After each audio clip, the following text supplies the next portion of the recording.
The following podcast is a TJ DeSantis production. Comments, questions, and inquiries can be sent to DeSantisProd@gmail.com.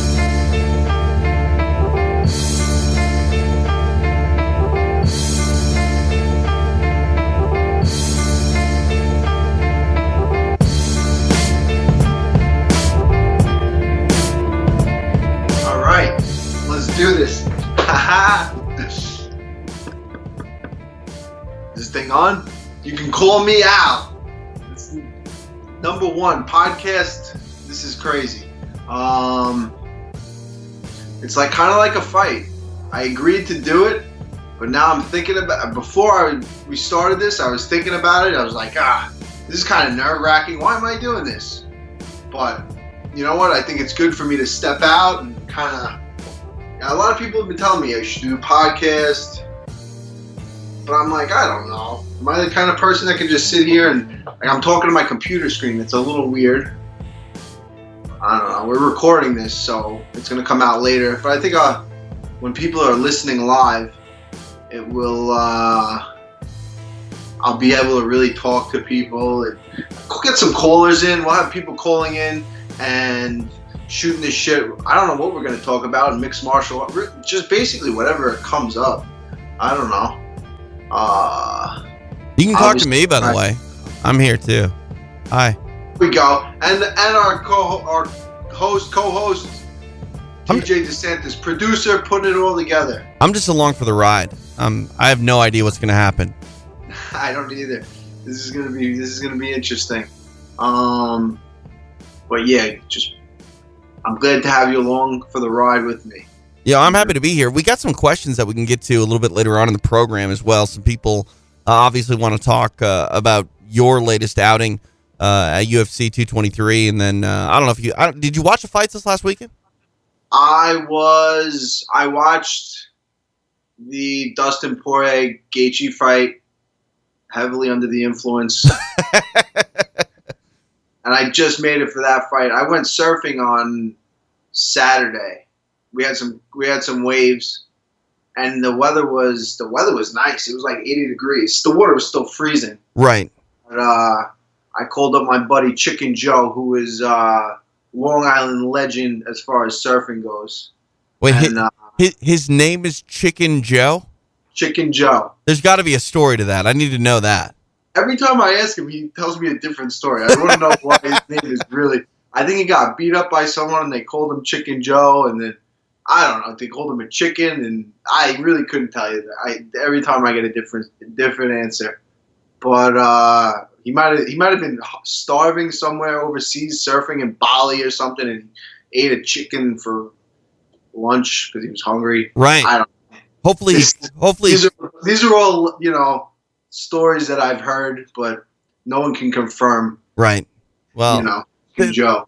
There's something like sort of honest about being dishonest 100% of the time, if that makes sense. It actually is. It becomes part of like your character, I guess, right? Right, exactly. It's like you're just a character. You're telling stories that are entertaining, but they're not true. But you know what? I appreciate the effort you're putting into it. Right. I mean, like, we watch television all the time, and none of those stories are really true. We suspend disbelief sometimes for our own entertainment. That's exactly it. You know what? I never thought about it like that. That's good. Yeah. Are you? Were you under the influence from the bottles that are in the studio there behind you? No, those have been there for a while. We're in my basement right now, and people, I rent out the basement sometimes. Right. So those bottles are from somebody that was living down here. I don't know who. There's probably, I don't know, like 3 or 4 people that have lived down here in the last 3 or 4 years. Right. So it's from one of them. Or it was just from when no one was living here. We'd come down here and hang out. So I don't know. So you're not only a realtor, you're also a landlord at times. Landlord is pushing it. Okay. I live all the way upstairs, and then some. It's people, my teammates. I'm a good friend. I hear you. Well, I mean, that's one thing I think that if you own a piece of property or even have like an extra room when you're in mixed martial arts, you become like a fighter house. Like it's just the way it works. You out of necessity, you end up having someone live with you. Yeah, no, I think it's just the way of martial arts, I guess. Right. You know, people, they travel to train. They find on Long Island people are really starting to come here, and you know, we got Sasaki. Uka Sasaki is fighting in the UFC. He's from like Japan or China. Wow. And he moved out here. We got Merab Devishvili, who's fighting in Atlantic City as well, and he's from Georgia. He came all the way over here from the Republic of Georgia, not the state, the Republic of Georgia. Not Atlanta. It used to be just Long Island. I think the first like 3 generations were just, you know, Matt Serra. It was all Drago Cell. Oh man, yeah. All Long Island guys, and I think Ray, he just didn't. He always kept it to just Long Island, and then it was me, Aljo, Weidman, kind of like the next generation. But now the 3rd generation, I think we're getting the people moving in, and it's cool to see. You know, it's funny. You know, we can't really. Merab actually just is starting to learn English pretty good, right? But Uka doesn't really know any English at all. So we got Merab speaking in broken English. We got Uka doesn't have what the hell idea of what's going on, what Ray's talking about, what any of the guys are talking about, and then we got us speaking English. So it's like 3. We've never had that. 3, you know, people that just really can't communicate with each other, and right, and 3 different. You know, it's not like it's just, you know, English and whatever. He's speaking Russian, or Georgian, or Russian. I don't even know what they speak. Does Georgia have their own? It sounds like Russian. I don't know, man. Yeah, I think it's Russian. I think it's all Russian. It's all Russian. So yeah, he's speaking that. And I don't know. We've never had that before. It's pretty cool. It's cool but you know what? It's the language of martial arts. When you get in there and you're having a conversation. It's like a universal language. It's pretty cool that you know, that you can be with anybody in the world, and you know, if you know martial arts, you know the basic wrestling, jiu-jitsu, kickboxing. You're really just having a conversation in there with someone who doesn't even speak the same language. It's cool. Certainly. You mentioned a name a moment ago that I haven't heard in a while, and one of my favorite interviews from back in the day, Pete Sell. I mean, I love Drago. He's a character. Drago is the best. You ever see him around? Is he still training? Oh yeah, he trains at the gym. He teaches jiu-jitsu classes at Serra's and at Law MMA, Longo and Weidman's gym. He's the first dude I remember finishing a guillotine with an arm in the UFC, and he did that to Phil Baroni like a decade ago, and I'll never forget that because I was like watching, I'm like, nah, Phil's fine here. He's not going to get caught. His arm's in, and then he was either out or tapping, and then pretty much out when the hold was let go. I was like, damn, Pete Sell's a badass. I remember that. That was like the first UFC. That was my introduction to UFC. It was the 2 guys from Long Island. I remember being in the locker room at the time I was wrestling.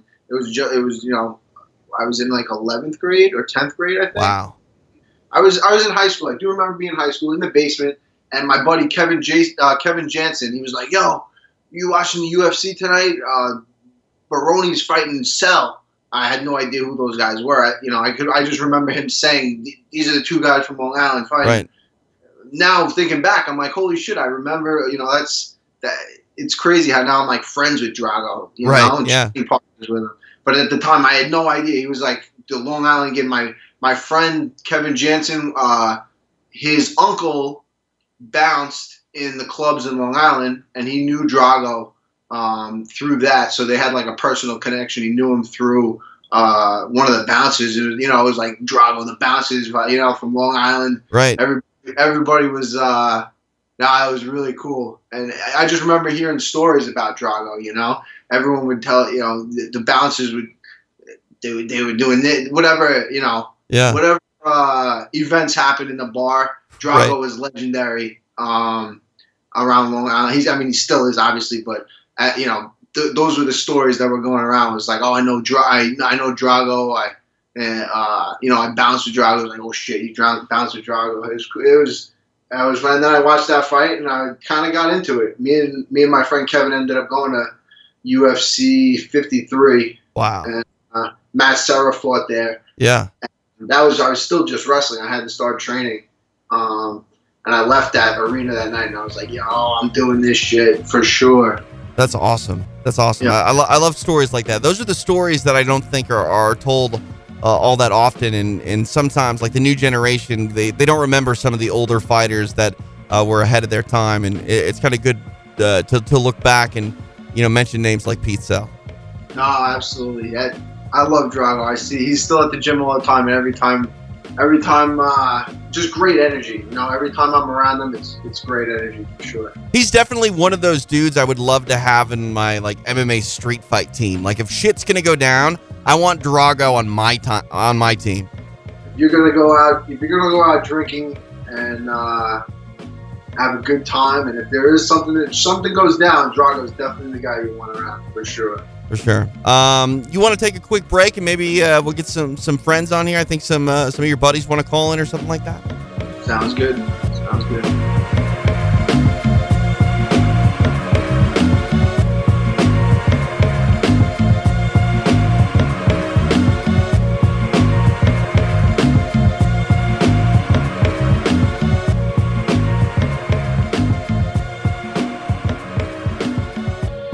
We're rolling, as they say in the business.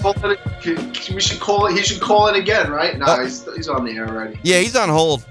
So I don't know who it is. So we got somebody on hold for you. All right, put him through. All right. Hi, caller. You're on with Ally Quinta. How you doing, man? This is North Fork Patsy calling in from the monsoon that's taking place out all over New York right now. I'm currently on the East End, and I'm getting rained in. But I would like to talk to Raging Al for a little bit if it's no big deal. You're on the air, North Shore Patsy. What's going on, brother? It's North Fork Patsy, so North let's get Fork. that right. I'm not just North Shore. I'm on the Fork. We're living lavishly. Oh, all right. Did you say North Fork the first time? Yeah, North Fork. Can you hear the rain hitting the glass in the background? Yeah, it's crazy over here too, bro. It's really coming down out there. We're getting a monsoon on Long Island, and North Fork Patsy is all the way out on the east end of Long Island, all the way out there. It's the North country. Fork, right?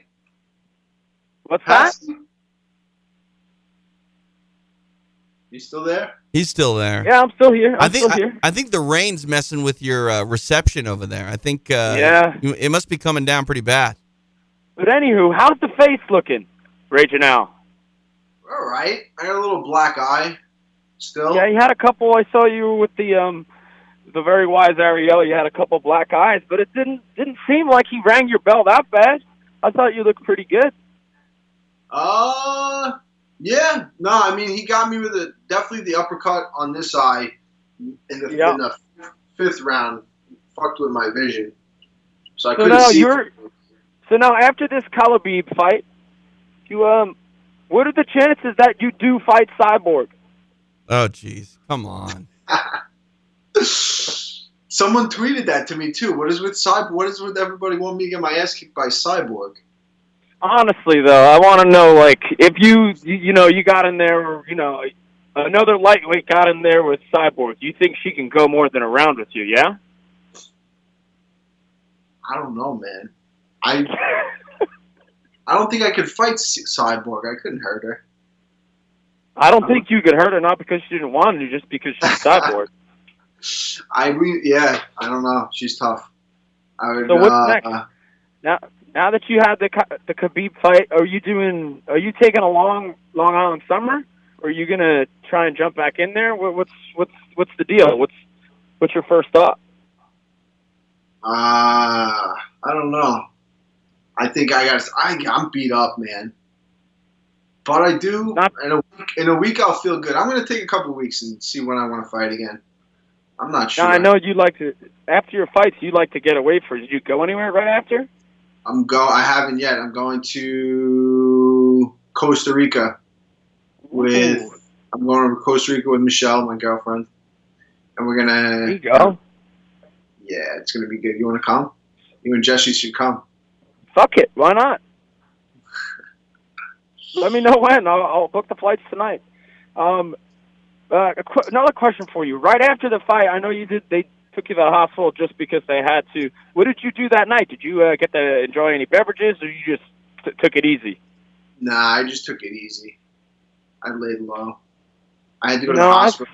I'm not a fan how you always did that. When you were on the Ultimate Fighter, we have a big crew coming out. You know, we have the fight, and we're all looking to hang out with Ray Janelle, and he's on the first flight back to New York. So we all had to go nuts at Wet Republic the next day by ourselves. Wait, I left you guys in? You came out for that night. We went to that club, and we were going nuts, and then we expected to see a Wet Republic, and then no show out. He's on the first flight out that next morning. What's that about? Hey, he's got places to be, people to see. I guess.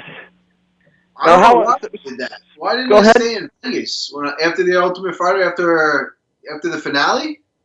Yeah. Yeah, that was silly of me. I don't know. I think at that point I spent 13 weeks in Vegas, and I just wanted to get the fuck out of there.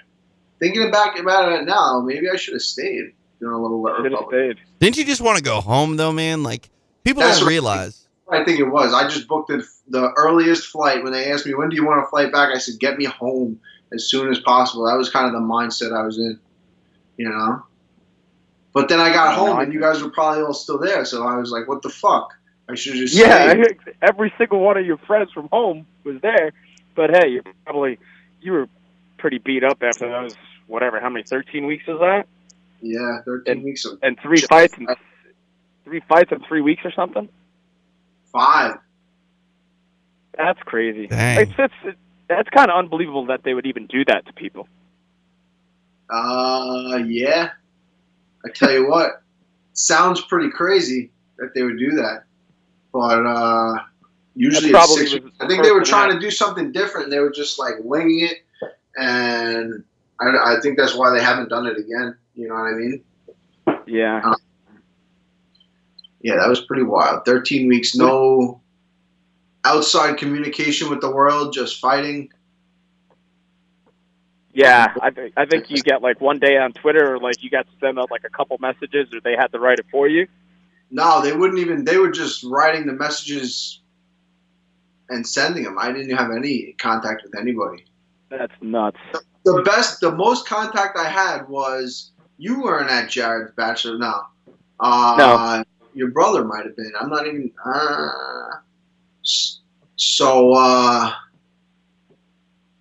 TJ, I was on the Ultimate Fighter. I'm sure Pat knows this story. I was on the Ultimate Fighter, 13 weeks long, and I was supposed to go to a bachelor party in Vegas, probably like the 5th week, I think,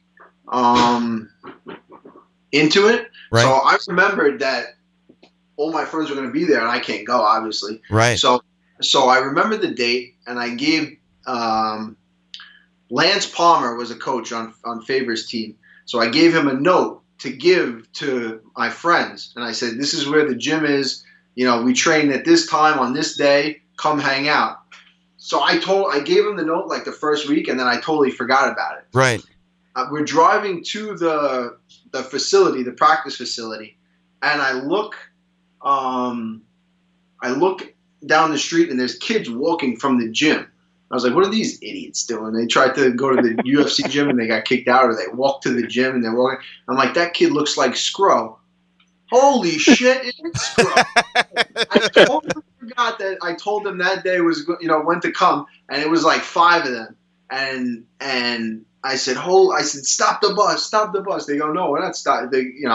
They pulled up, and they always said, I don't know, I felt like I was gonna, like, they threatened us. If a situation like this happened, they threatened us that we would get kicked off the show if we like ran away from the gym to see people or something like that. But I was like, fuck. Or I had already fought twice, so I knew I was already pretty deep in. And if they kicked me off, they're losing a guy that's won 2 big fights. So I was like, fuck it. and I just ran. I ran as fast as I could. I was like, "Yo, what's up?" And they're like, "Yo, you're the man. You look good." I was like, "How do I look? Am I looking like all right? Or are they making me look like?" Because I couldn't tell. Are they making me look good? Or they're like, "No, you look good. Keep it up." Blah blah blah. And that seeing them that day, that got me through like a week. The high of like seeing people that I knew and like asking them how I'm doing, how I look, and everything like that. It got me through pretty much a week. I was like on a high, like it was like I don't know. It was that was big, and that was just such a cool story. No, it would be my friends that would come, to see me. I got some of the Wantagh, New York has some of the best people around. Some of my best friends who have been there from the beginning. So it's just such a cool story. All those guys, I love those guys. So that was fun. That whole season was so funny too because of the way they portrayed you. For the first like 6 episodes, that you were like this quiet guy in the house, but then when they started releasing like the behind the scenes footage of you, they're like, "Oh my God, this guy's a fucking nut job." I'm not a nut job. I'm not. Oh, I guess. No, yeah, I know. You're a nice boy. Hey, you're intense. Nice You're intense and passionate. I think that's the nice way to say nut job. Intense and That's passionate. Right. There we go. And I'm intense and passionate. That's exactly right. Now, I got one more question for you before I go because I actually have to do work. So I know a couple months ago after your Diego fight, you were talking before Gaethje was even in the UFC. You were talking that once he had his first fight, you wanted to be his first fight. Is the last few fights of his the reason you wanted to be his first fight, just because you knew you could take him into deep water and then knock him out in the 4th and 5th, like these guys have been doing? I mean, I just think it would be a good fight. I think stylistically, I always do good against guys that really just brawl. I think he's just like a good fight for me. You know what I mean? I think Dustin Poirier did a perfect job. He was very technically moved good. He landed good jabs. He landed good shots. He brawled when he had to, when it benefited him, when he got Gaethje hurt. Yeah, I think Gaethje's a good fight, man. We lost North Fork Patsy, unfortunately, but let me ask you this: the UFC has been good about matching up fighters that are on the same trajectory. Now that you haven't, lost your last 2 fights like Gaethje has, but he beat Michael Johnson, right? Yeah. No, he lost his last fight. You're both coming off losses. Do you think that's Alvarez, right? Oh, that's right, Alvarez too. I knew he had. It's crazy. He's had a lot of fights in a short amount of time already in the UFC. It's kind of crazy. Being that he's on this losing skid and you've only lost one of your last fights. Do you think that is a possible fight that could be next, or do you think they're going to try to build him back up before they gave him someone like yourself? No, I think it's a good fight. I think he's right up there. He's got to fight guys that are, ranked and stuff. I don't know. I think it's a fight people would want to see. Definitely. I know on Twitter a lot of people have tagged me already. They're like, "Oh, you versus Gaethje," which is a great fight. Kevin Lee is a guy that I always love to fight that. That would be I don't know. We'll see. We'll see what happens. I'm in no rush. Right. We'll see how everything plays out, and we'll see how everything goes. Is Felder still something that you would want, or was that something you ever really wanted?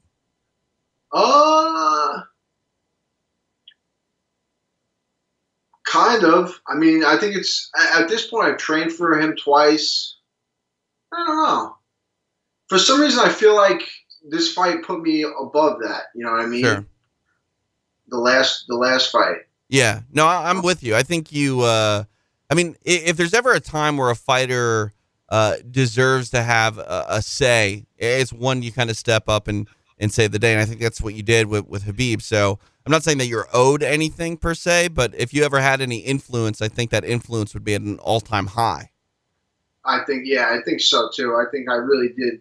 I stepped up, and I don't know who else is going to step up and put on a entertaining fight for 5 rounds. I don't know. I thought that was I thought that was big, and they were all seemed very appreciative. I got calls the next day from Sean Shelby and Hunter Campbell from the UFC. Just thank they would definitely. I always told them, I said, if you need, I'm your guy. I said, I'm your guy, and I got the chance. I showed I am the guy. I'm the guy. I hop in there. I fight.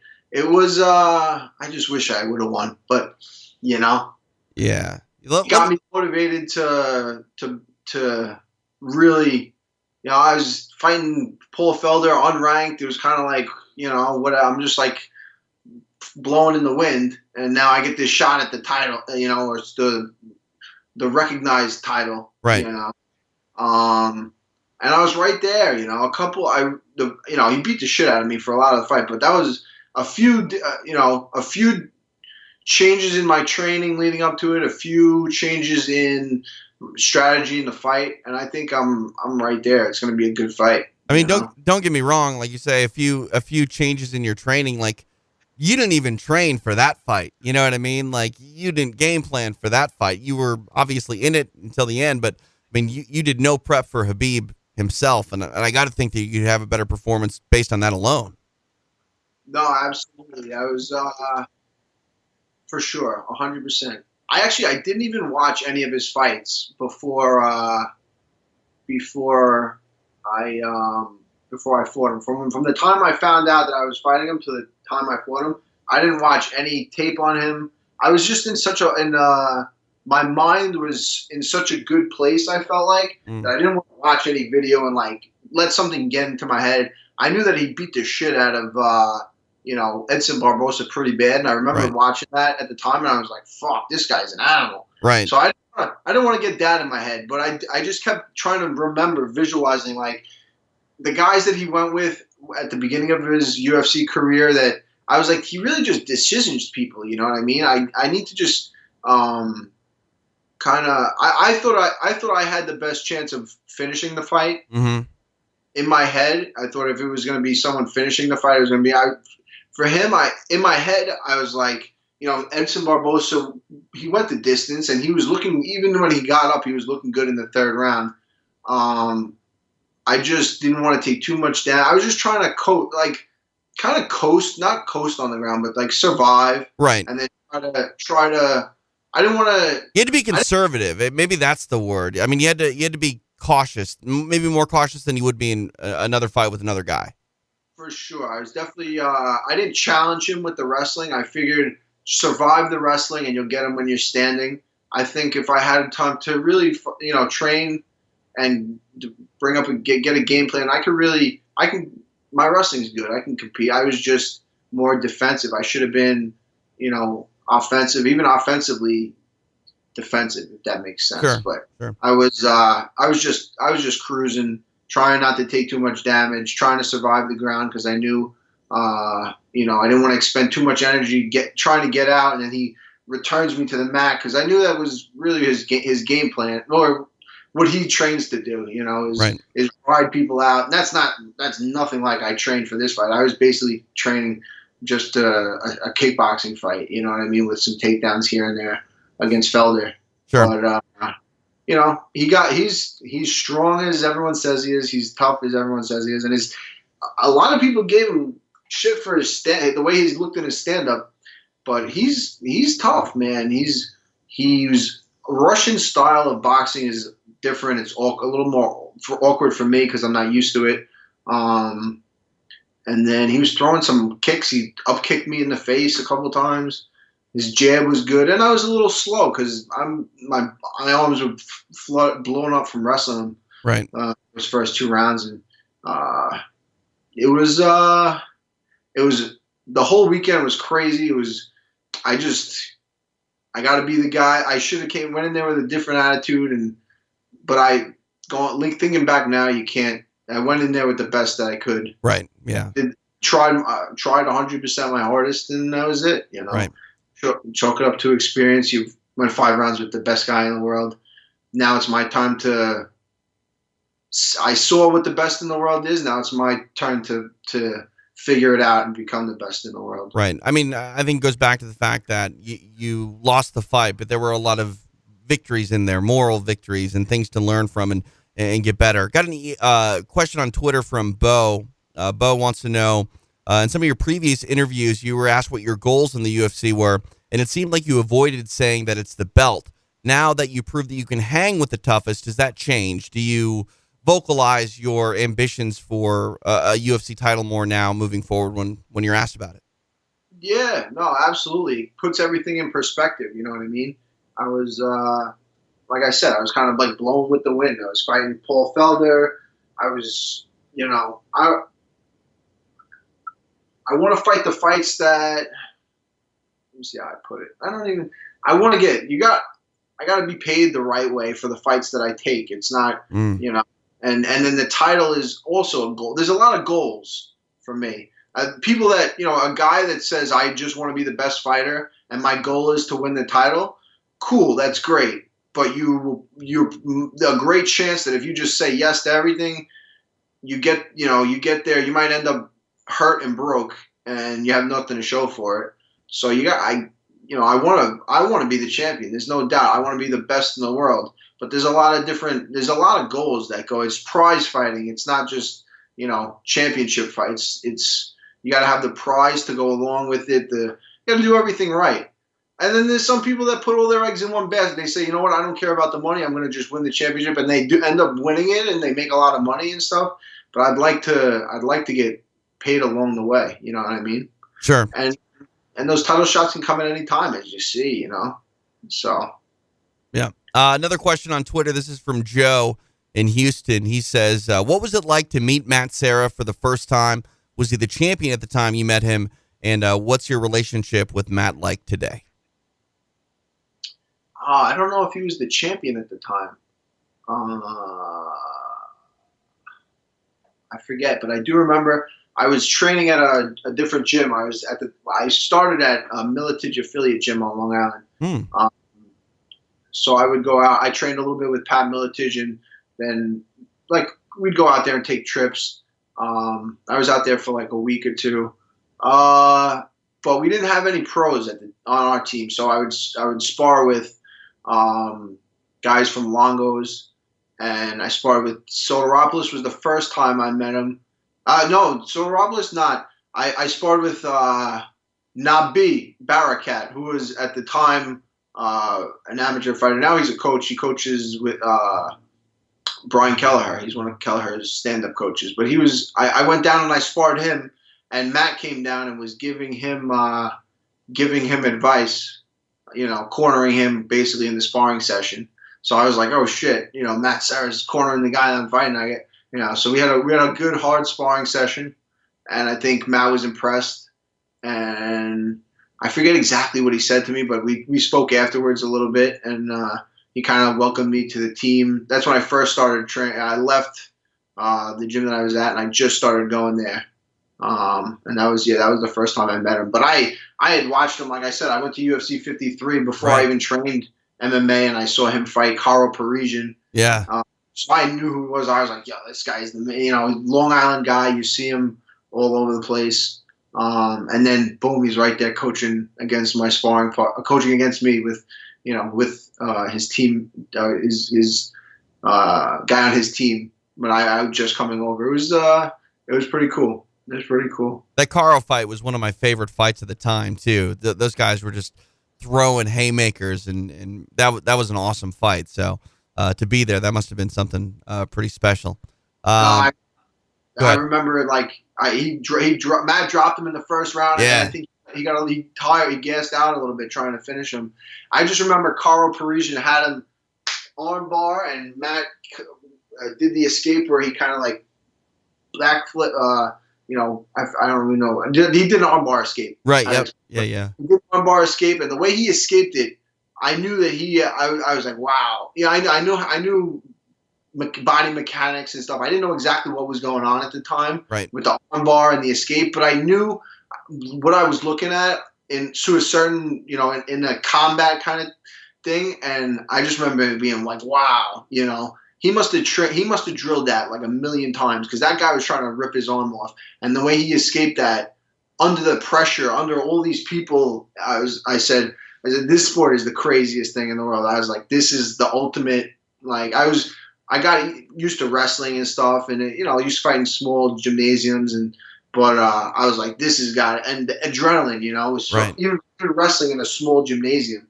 I was like, I can't imagine what this feels like. I was like, I'm doing this. I gotta figure out how to get there. And that was like the beginning. When I remember seeing those fights were just a totally different. It just changed it changed my life, really. Right. For sure. Yeah. I'm going to ask you to be technical here because we got a listener that sends another question in via Twitter, and it uses a word that I don't quite understand, but I'm sure you do as a wrestler. But they wanted me to ask you about framing and the use of framing to avoid the takedowns from Khabib. Tell me what framing is, and is that something that you focused on in takedown defense? I'm not sure. I think he means framing is just like pushing on the face, really. I was leading up to the fight. I knew that he likes to be in the clinch, and I wanted nothing to do with it. Anytime he was grabbing me or trying to take me down, I wanted to just push on his face and control his head, get his head as far away from me as possible. The first takedown, it was happened really like 15 seconds into the fight, I think, 20 seconds. He shot in and I got my hands in the way. And then, and I was like, oh, wow, that wasn't bad. And then he shot in on a better timed single and he got me. And, he shot in 2 shots where I couldn't really, he caught me off guard with the kind of takedowns he shot. I don't remember him shooting those. I remember him being more just bull rush you against the cage and take you down with those kind of clinch takedowns and throws and stuff. So I just wanted to be in the middle. I said, I don't care. I refuse to move backwards. He can throw his crazy shit at me. I'm just sitting, keeping my ground. I don't want to be against that cage to get taken down. And he took me down in the middle. So, it is what it is. Yeah. I can't wait to see what's next for him and where he goes. Also yourself, and whether or not you're going to be still sort of kept on that path of potentially getting another title fight in the next year or two if you keep winning. We got a question, though, because someone wants to know what your thoughts are on Khabib's future. It's from Mike. Mike on Twitter says, who do you think has the best shot at taking him out other than yourself in an I can't say this word, inevitable rematch? Or do you think that he reigns for years? Is he going to be a guy that is unstoppable, or do you see someone with the tools to beat him relatively quickly? I hope he doesn't lose for a long time, and I hope the next time he fights, it's against me. The next time I get a shot to beat him before someone else does. But I think I showed people that there's hope a little bit. You know what I mean? Hope in beating him. I kept saying that too. I was like, the guy's just human. I'm gonna go in there and freaking just fight him like anybody else. And that's right. What happened. I think people saw. I kind of went in with that attitude, and I think it showed in the fight. He's good. He's fucking good. That's for sure. But I don't know. Is somebody going to be able to beat him? Somebody that can really wrestle with him, keep up with him with the wrestling. And then look, he's not bad on his feet. He's awkward. He knocked out that guy Tavares with a weird jab. He's got power. Almost like a lunging left hook kind of jab. I don't know what it was, but those are the kind of things you don't see. He throws up kicks out of nowhere, and he's erratic a little bit, kind of like just threw an up kick and then turned and ran back, and you can't get a guy on a count, So he's tough. I don't know. I hope no one can do it, but I mean, it's the fight game, right? Yeah, it's one. Styles make matchups. There's somebody with the style to someone with the style to beat him for sure. I was pretty confident that Khabib was going to be able to defeat Conor McGregor if they had ever fought. And the way that you fought Khabib, it actually gave me sort of the blueprint in my own head to see how there's a path to victory for Conor. Do you think that anything that you exposed against Khabib will be sort of that blueprint, will be maybe some research and some game plan fodder for someone like Conor McGregor or Tony Ferguson if they do get their hands at a title fight with him?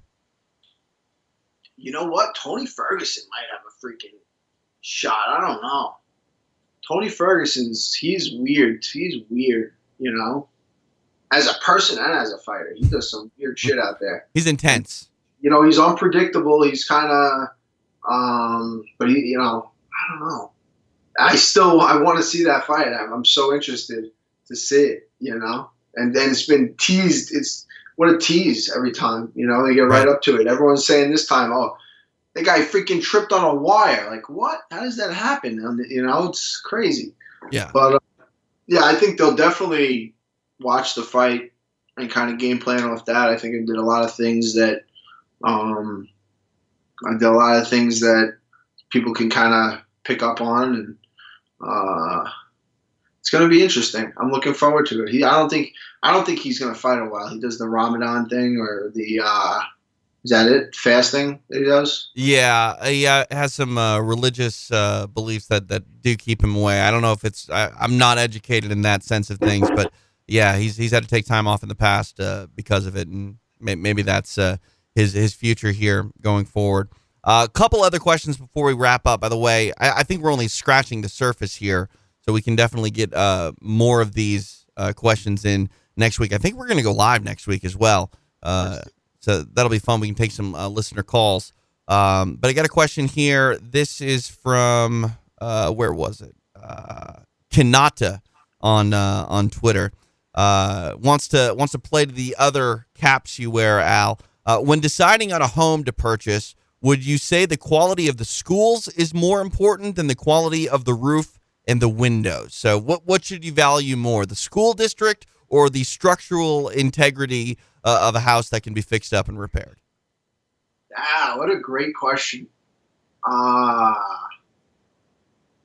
guess it depends where you live, right? Because like if you're at a bad school, like California, it's all about schools. All about schools in California. No, that's how it is here on Long Island too. It's if you can afford to be in a good school district, then yeah, then you know what? Take the shitty roof and the right. What was it, the windows? Yeah, I mean, you can always fix the roof and the windows. You know what I mean? Like, I don't know if you can necessarily fix the school district, or the school district's not going to fix itself overnight. But then again, if you're a single guy and you don't have any kids, then who gives a shit about the school district, right? Resale value. That's true. I don't know. You send your kid, you know, maybe you should have a kid then. You go if you're going to be in a good school district. Right. You have the kid go to the good school. Right. He goes to college, to a good college. Right. It's kind of like your retirement thing. Hopefully, right. Then he can afford to fix your windows for you.